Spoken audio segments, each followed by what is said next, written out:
Troisième chose, l'humilité apaise les tempêtes. L'humilité apaise les tempêtes. Je vais les dire en lingala parce que je suis seul, je n'ai pas d'interprète. Komi kitisa et kitisa bambonge, mi pepe. Quand je dis tempête, je parle de conflit. Les conflits.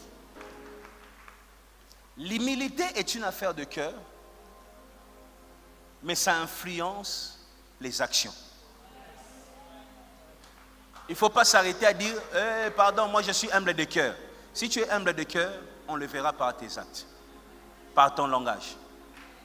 Vous savez, il y a des gens qui ne demandent jamais pardon. Est-ce que vous savez? Tu peux arriver comme ça, tu lui dis, mais c'est toi qui as déplacé ça. Moi, j'ai déplacé ça. Jamais.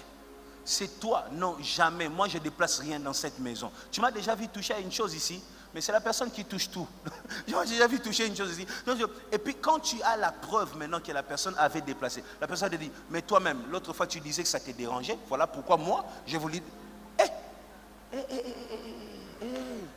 Ndima, Ndima. Il y a des gens qui ne demandent jamais pardon. Parce qu'on l'a enseigné que demander pardon, c'est se rabaisser. Non. Le pardon n'est pas un signe que tu es petit, c'est un signe de grandeur. Un signe de grandeur. Et ce n'est pas l'inférieur qui doit demander le pardon au supérieur, ou le supérieur ne doit jamais demander pardon à l'inférieur. Moi, je suis pasteur. Si je t'ai fait un mal, je ferai tout. Je ferai tout.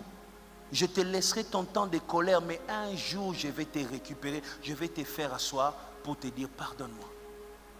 Pardonne-moi. Ce n'est pas parce que je suis pasteur que je ne dois pas te demander pardon. Non. Apprends à t'excuser. Toi, pour être humble, c'est devant soi-disant Dieu. Si tu es humble devant celui que tu ne vois pas, et que tu es impoli devant celui que tu vois, qu'est-ce qui nous prouve que tu es sincère?